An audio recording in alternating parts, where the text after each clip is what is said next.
is up? It is Dave. It is Duncan back from Metal Epidemic for another album review. And for this review, Duncan and I have been checking out the new album from Parisian Darkwave trio. Nailed it. Sure. I had it locked in France. Oh, did you? Did you really? Well, yes, they have a song in French. That is also true. Yeah. And it was authentic. It didn't sound like an American saying "way." You know what I mean? It sounded authentically French. Yeah. That was going France, Belgium, and then I was like, you know what? Commit, France. Right. The band's new album, Destruction of Form, will be released on March 14th via Frozen Records. 2020 marked the release of 20 Years, the debut album from Sure. Unanimously acclaimed by the press. So confused right now. I know. The press and fans of the genre, combining post-punk power and cold wave melancholy. In 2025, the group is moving away from the academicism of the genre and finds a curious industrial sensuality in it, as dangerous as it is attractive. Always oscillating between darkness and pleasure, this new album recalls the melodic obviousness of Depeche Mode, the extremist production of The Soft Moon, and the polished modernity of Health. Wild music for easy boys, as they like to describe it. Oh, and I'll tell you right now, we're a couple of easy boys. If I like my wild music, I like my wild music, Duncan, because I'm an easy boy. Sure continues to explore postmodern disarray, spilling into visceral melodies driven by irresistible dance floor beats and a voice that stretches between the extremes all the way to synth pop. Escape from your life and the march of the world, and recklessly dance on the ashes of your past. The album was produced and mixed by Gregory Hofner and mastered by Maurizio Baggio. Okay, so, Sure.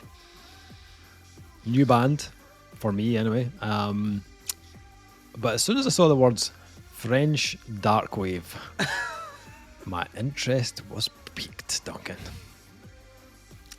And I imagine, just gonna imagine that when you hit play on this, your ears lit up like a Christmas tree.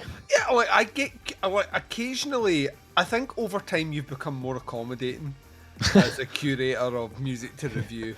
Because there is, I think 2 years ago this would not have made the cut. There's absolutely no way we'd be fucking reviewing this 2 years ago. Unless all you'd read was the word French. Darkwave hadn't been included. It would be like, we're reviewing it because it's French. It was in the subject line of the email, so I was like, right. It's literally the only way it is. But over time I was going to say mellowed. Mellowed isn't the right word. You've become less judgy. And you're a much more interesting person because of it. Oh, thanks. Thanks very much. Yeah, you press play on this one, Choose Innocence kicks in, and within about 10 seconds, I'm about as rock hard as I am when Eiffel Tower. Yes. Oh, oui. La baguette.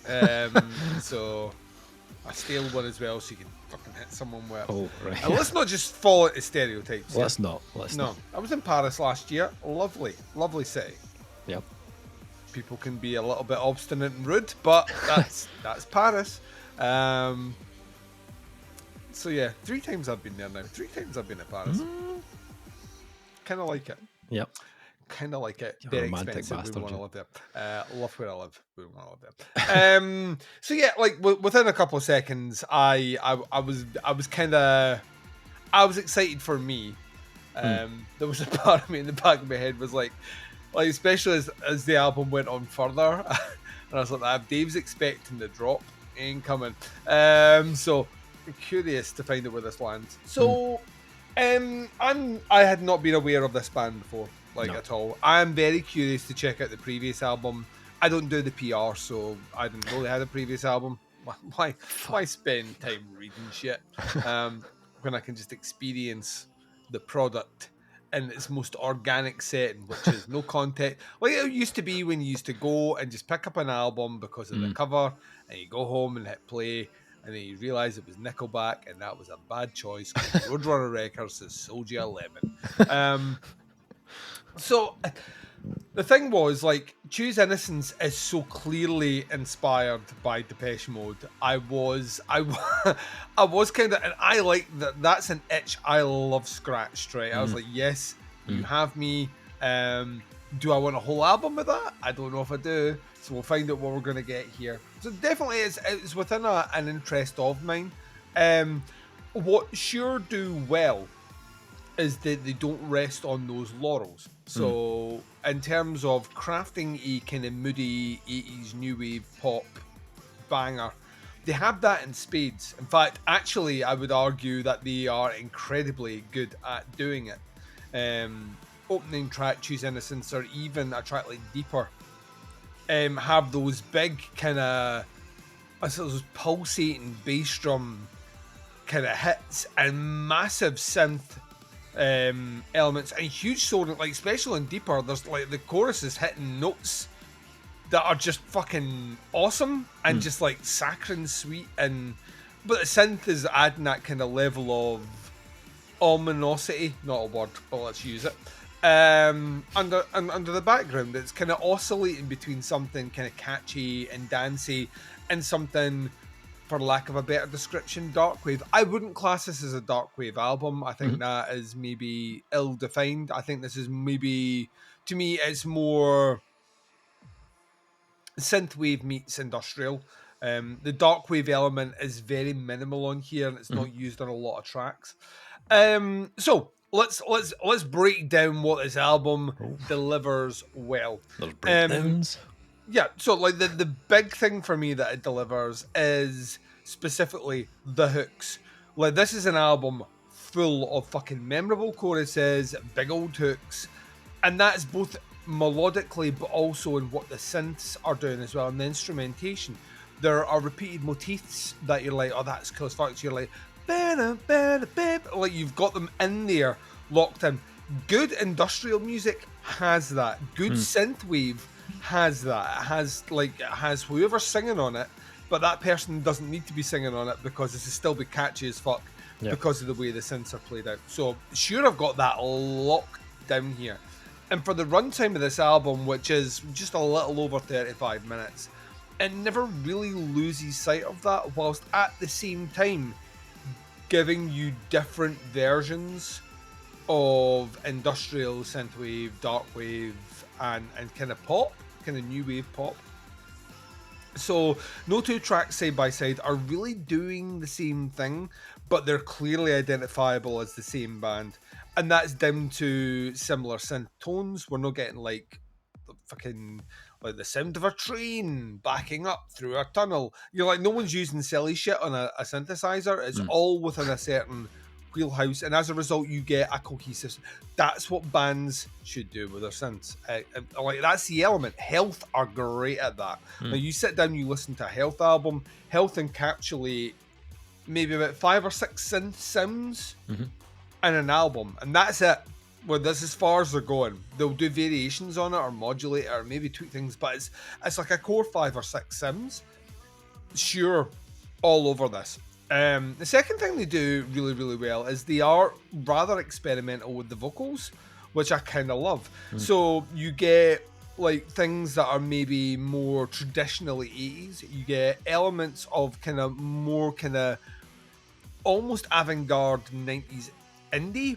And then you get things that lean definitely into that kind of early 90s kind of French / British / other European countries, that kind of almost Euro trash sort of pop music that you would get, like dance pop music. We would have like the one that always comes to mind is Sash. You listen to tracks like Encore une fois, and you like there was something in the vocals which were not dance, they were pop, but they were linked in with something that gave them an extra shine, and it's why those things stood out. So like that is an element.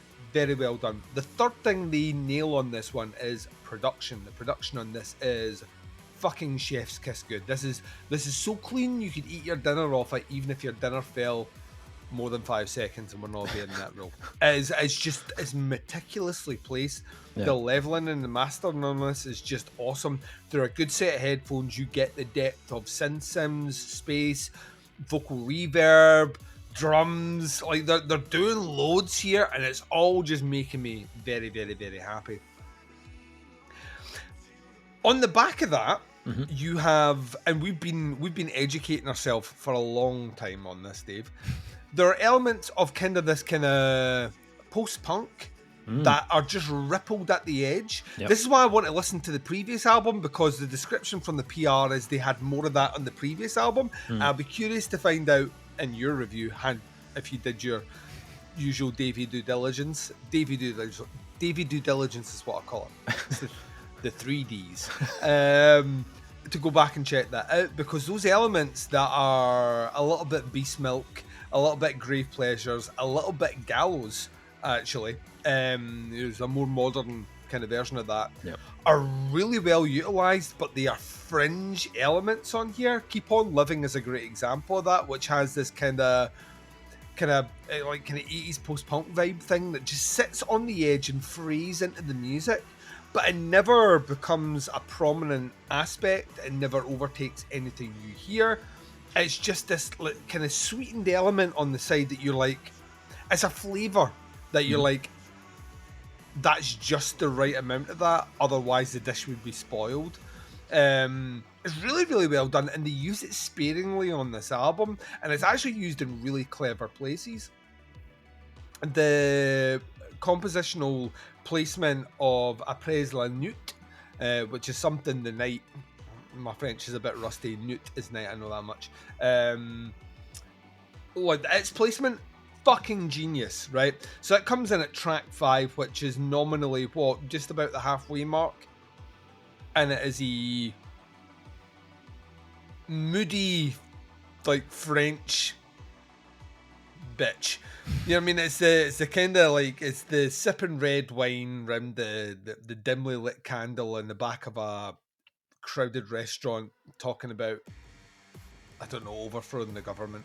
I don't know. Like, it has a kind of, it's like, it's the first track on here where you get a sense of like darkened weight and atmosphere and drama. Like, it's a very dramatic sounding song.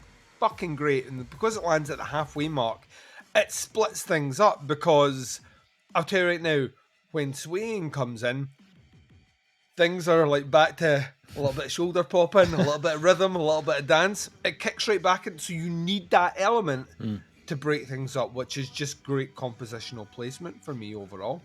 And it never lets up, like right to the end. It's still throwing little ideas, little quirks, and it's a great length. Like, to me, this hammers the, like, do everything we can do, give all the sims we can, give all the variations on a theme we can, and kind of leave them in a position where wanting another track is a good thing, and not I wish they didn't have that track at the end because that's a bad thing. So overall for me, it's pretty much a home run, and there's very little, if anything, I could see that I disliked on this.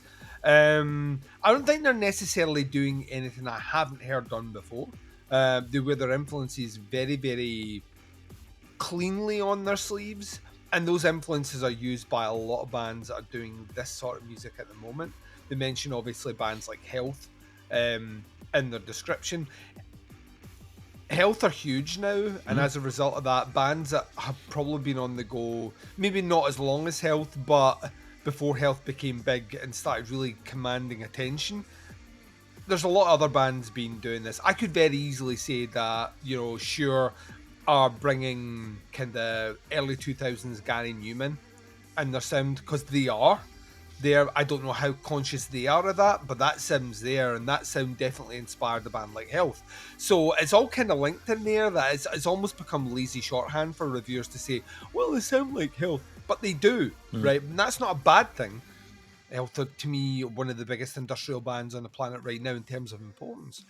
So yeah, I really like this. This is the sort of thing that we don't often get a chance to review here, and to put people into the picture, this was paired up this week with a 1 hour and 7 minute monolithically bleak, blackened fucking sludge doom album. So like this to me is like cleaning the palette with a well-worn Sicilian orange sorbet. Just like swirling it around the mouth to take the taste away of whatever you've had before. It's an incredibly easy listen. And to the layman, that's right, there are layman listeners out there, you can overlook how nuanced the songwriting is and the layered elements in there. Good industrial music will do that. Or maybe just focus on what the singer's doing and you're not focusing on anything else. To me, this hangs together really, really, really, really well.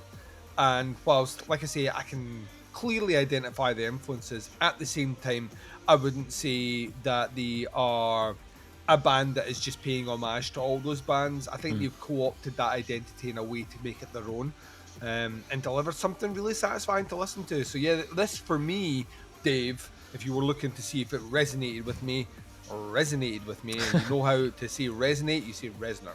Trent Reznor. No, I'm not joking. No, it really worked for me. I was curious though. We're going to get to for you. I did think at the halfway mark, this is one of these ones that is going to sink or swim with you. I don't think this is going to be a middle ground Dave album. This is not a 3-star for you. This is either a I like this, or actually it's just something I can't connect with. It's French though, which means it's instantly got 2.5 stars for you. How did you get on with Destruction of Form? Well, Duncan. I did check out their debut album, 20 Years, which came out in March 2020. Probably the most unfortunate time to release an album. It's like 3 days into UK lockdown, yes. So that must have been a giant pain in the ass for the band. You know what? They were like that. What? Like, there's a global pandemic? Sure, there is, because they're culture. Hopefully, this album gets a bit more attention and isn't overshadowed by a global pandemic. And it's a real shame because that debut album, it's almost like it doesn't exist online. Like, there's very little said or mentioned about it online. But the album itself actually showed a lot of promise for this band. For a debut album, it's actually very, very self-assured. And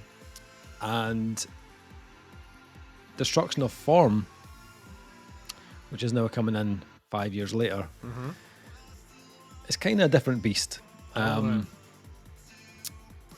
The bar has been raised, let's just say, on this album. Fuck me, Duncan. This is great. Okay, let me tell you why. You have been going there. It's like when we reviewed. Remember when we reviewed Throat? Yes. And before we started recording, I was saying to you, I'm just going to be honest here. I fucking absolutely adore this album, and I'm almost convinced that you probably don't. And you were like, no. Like by the time we got to your review, you were like, no, it's really, really, really good. And I was like, well, weight off the shoulder, straight jacket off, corset released. Just like I could breathe again. Yeah. So I'm loving the fact that you're all in on this. So let's hear. Give me the reasons why, Dave. Well, it sounds very much like, to me, they've taken the kind of bones of the previous album and built on it until it's just completely jacked in every area. The production is tighter, even more punchy in the bottom end. The synths sound brighter, more vibrant. The drums are much more dynamic, giving the album more groove. But above all the technical aspects of the album's production, the songs are just better. Okay, they've shaved a little bit of, you could call it, excess fat off the arrangements. Very few tracks run over the 4-minute mark. Most of these are between kind of 3 and 4 minutes. And I think even that slight adjustment in the length gives these tracks much more staying power. Nothing on here feels like it goes on too long or becomes like laborious. They've kind of shaped the tracks to deliver big hooks, but they don't hang around and get into them. And the hooks are great. I agree. It reminded me quite a bit of the new GVLLOW album, which it has a lot of 80s character. There's a bit of new wave in here. There's a bit of post-punk melded in with that kind of industrial synth wave, dark wave side of the band, and it's a very, very interesting mix. It's got the melody and the hooks, but also it has that like kind of cold metallic or mechanical kind of pulse to it. Again, like if you're into newer bands like Health and Gallow or NightCrawl, but also you enjoy that kind of retro influence like your Depeche Mode or New Order, then there's lots here that you're going to enjoy. What I think Shure have really improved upon with this release is just making these tracks much more individual. I think the previous album had a certain vibe that kind of continued throughout the album, and it was cool from like a consistency point of view, but I felt like it maybe lacked a little bit of variation to give the album these like big standout moments. Destruction of Form has so many highlights and so many standout moments, and all for different reasons. Sometimes it's just a insanely good melody in the chorus, or even like a slight change in the vocal style to give the tracks a different tone. There is little touches of Trent Reznor going on in certain areas, or they'll kind of draw your attention to a really interesting kind of synth sound with a motif that will just kind of get stuck in your head. That melody on Paper Planes. Oh, Paper Planes is locked in. Yeah. Absolutely seared into my brain after hearing it once. I listened to it once and I was like, that's in there and it's not going anywhere. They've also done a great job of not just sticking to like a major key in the melodies. I love it when they lean into something a bit darker and more melancholy, and it's another technique they use on the album just to kind of switch things up. My favorite example of that is Sleep Demon. That fucking track it's full of melodic contradictions that shouldn't work, but somehow that mix of like major and minor keys on the track just make it even more memorable. Like when I heard that the first time, I was like in love with it. I was like, that is so fucking clever and really cool. Just like instantly just kind of grabbed me. As did the kind of mid-album interlude, Après la nuit, which I think is after the night, I think is what the translation is. Just an acoustic guitar, a really dark kind of synth, haunting vocal. There's a little bit of drums coming towards the end, but entirely sung in French. But just a really clever way to split the album, and also in a way that really stands out. Like a lot of interludes on albums can, be easily just fluff, just forgettable. They're pointless. They're like, let's put we as a band agree that we have to put something in here. Yes. So you pick up that acoustic guitar that you never play and just pluck something. Yeah. And you know what? Just play the riff from the song we're going to put afterwards, and then we can link it in and make it sound like it was always designed that way. It's not that way at all. This is here for a purpose, and that purpose is fucking ticked. And it caught my attention straight away.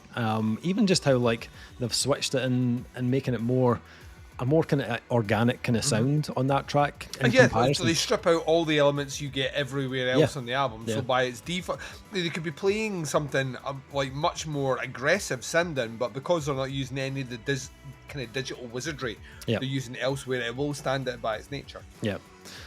They follow that up with Swaying, which is a little bit kind of less retro and a little bit more modern on that kind of Health-esque kind of vibe. Such a cool groove and a real great vocal hook on that track as well. And there is no shortage of that on this album. Like I found myself coming back to this so much, like, and not even for reviewing purposes, like, which is usually the case. Like I'll need to give an album at least 3 or 4 listens before I like review it and we do this recording. I played this album way more than that, but just because it's such a fucking great album, when I was just really enjoying it, not even thinking about reviewing, I was just like, this is awesome. Production techniques are also like bang on the money for this style.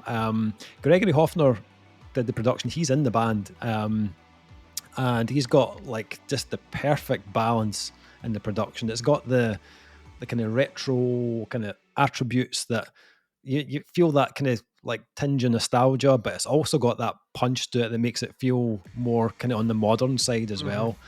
Every time I listened to this, I liked it more, and very quickly I realized there is no weak track on this release. Even the album closer, which is the longest track at 4 minutes 46. That's how you close it. It's the title song as well, and the introduction of the kind of female vocals as well, and are just fucking awesome. I love the fact they finished the album with a track that, you know, didn't sound like a repeat of what they've done before. As you said, they introduced that female vocal, and it just adds this other dimension to the Shure sound. And the two vocal tones together were just stunning. I thought they were really nice fit for each other. I'm actually glad they made it like the longest track, because I felt like I could have just kept listening to it, to be honest. Like, it was just a... It's what I said earlier on, like they're a band that are consciously aware that they finish in a way where you feel satisfied, but you could go one more song. Yep, absolutely. You know what I mean? Like, I'm instantly hooked that way. I'm like that, right? What they do next? How do I see them? All the rest, and that's like, seldom do you. I think the way we consume media and music has unfortunately meant some bands will put that extra track in there, which kind of lessens it. It doesn't ruin it, but as an experience thing, you're like that. Yeah, right, I'm done. Yeah. Whereas I kind of always want to be in a position where I kind of want a little bit more. Yeah.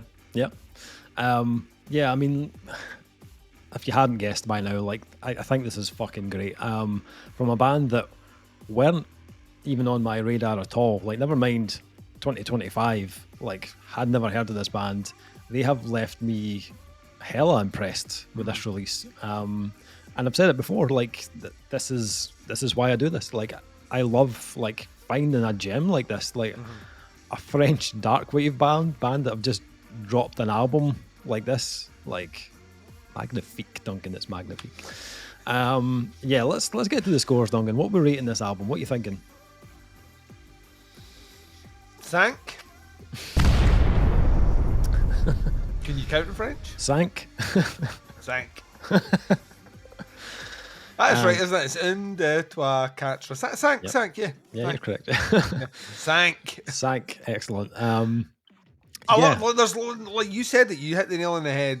There's nothing I would change. No. I think it's perfect works, and I've come back to it more times than I would like to care to admit on a review here. I think it's, to me, this is one I know for a fact, end of the year is going to be one of those ones where I'm like that. Well, by virtue of, even if I wasn't like super sold on it, by virtue of pure listens alone, it merits, you know, placement in a top 20. Yeah. But to me, I love it. I think it's really, really, really well done. Yeah. It's my sort of sim.